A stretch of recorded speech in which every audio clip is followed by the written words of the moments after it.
Hey everybody, welcome to another ClearTouch training video. This time we're going to take a look at, on the Android side of the panel, an app called Note, which is brand spanking new.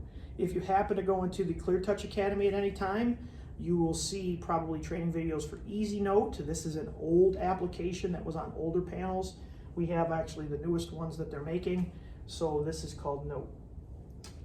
It runs very much like a Slides or a PowerPoint based app, and you can see that over on this side when you take a look at the page number. Next, I can add slides and go back and forth between them. So I can create presentations here. So I like to show that first. The second thing I like to show is the list button, which is down here. So when I tap on that list button here, you can see that it brings up any note files I would have. So I can have multiple files in the same, I guess, overall note file. So if I hit a plus, it's going to create another thing, save current pages. I want to do that.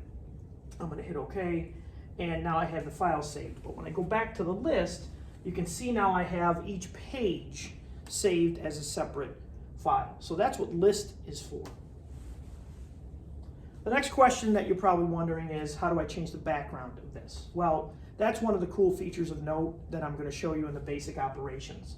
This menu bar here, there is a lot to it. Importing, exporting, opening, sending emails, customizing the taskbar, brightness disabled, single finger or multi-finger.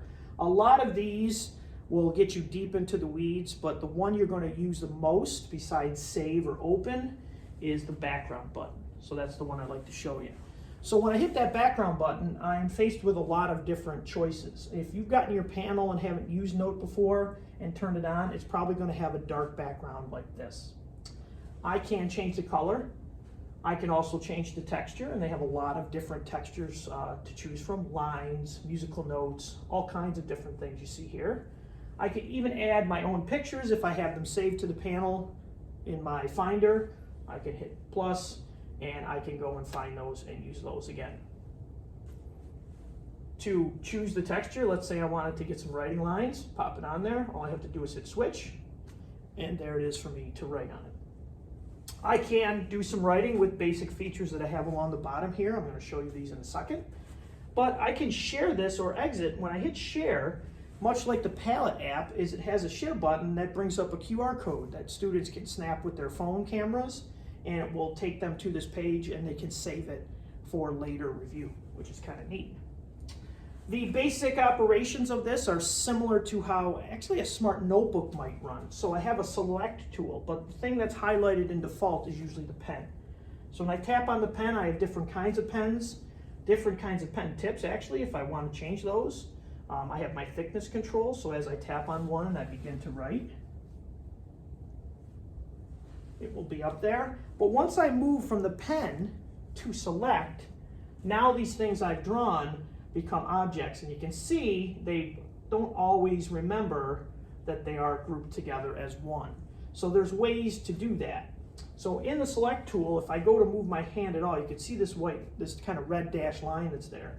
So if I circle these things, a menu will come up that allows me to change the color, allows me to clone them, allows me to try to detect my writing. So another cool little feature is if I write something really fast, so I write the word hello, I go over to select, I'm going to circle that entire word that I wrote, then I'm going to choose Smart Write. And obviously my writing's not that good because it thought I wrote hello. But now that I have that, it's going to give me some other choices down here to try to guess, what were you writing? Well, let's say I was writing hello. Now it becomes something that I can move as a group, and right now I can change the color of it if I'd like. I can flip it if I'd like on its side. I can top it if I want. I can clone it. I can make it larger or smaller very easily by moving things around. So those are the basic menus when you're writing or selecting and moving things around.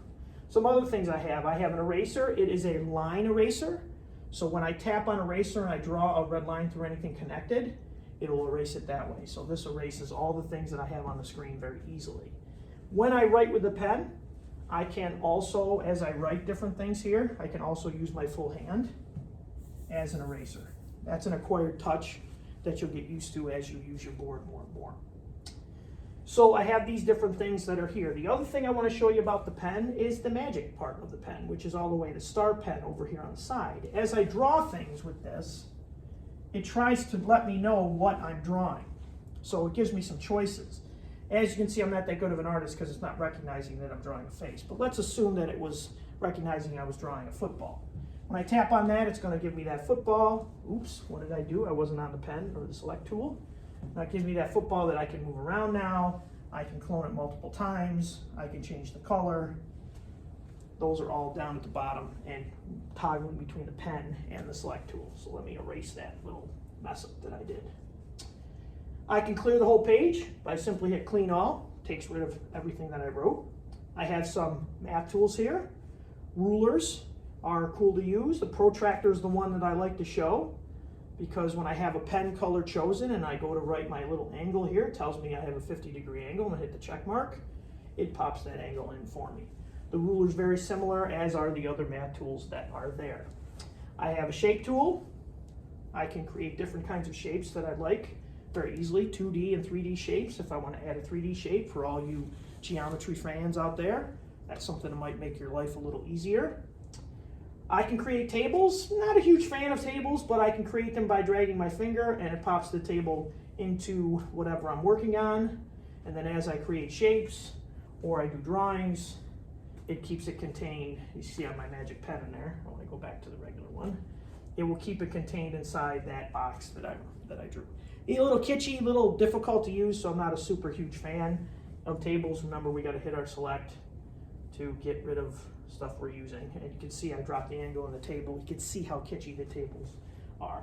So I'm going to clean everything up again. I'm going to show you sticky notes. Whenever you create a sticky note, just like you would on your desk, I can type different things. So since it didn't recognize hello before, let's try that again. And it'll place those sticky notes up in the corner. So maybe kids are working on something and I want them to remember maybe some hints or things, and it's going to pop these up in the corner for me, and I can erase them pretty simply by clicking the eraser and drawing my lines through them to get rid of hints. So that's kind of nice that they have. The preview is a zoom tool, so when I tap on preview and I zoom in, you can see the percentages down at the bottom changing. Can't notice anything right now because I don't have anything on the screen, but when I hit preview and I zoom in, you can see it zooms in, goes back and forth, which is kind of neat. I have an undo and redo, and I can add my slide pictures here as I see fit. So that's the Note app. There is a lot to it. I would invite you to open it up and play with it, but it has a lot of great tools that you can use really quickly with kids of all ages. So I hope you enjoy the Note app.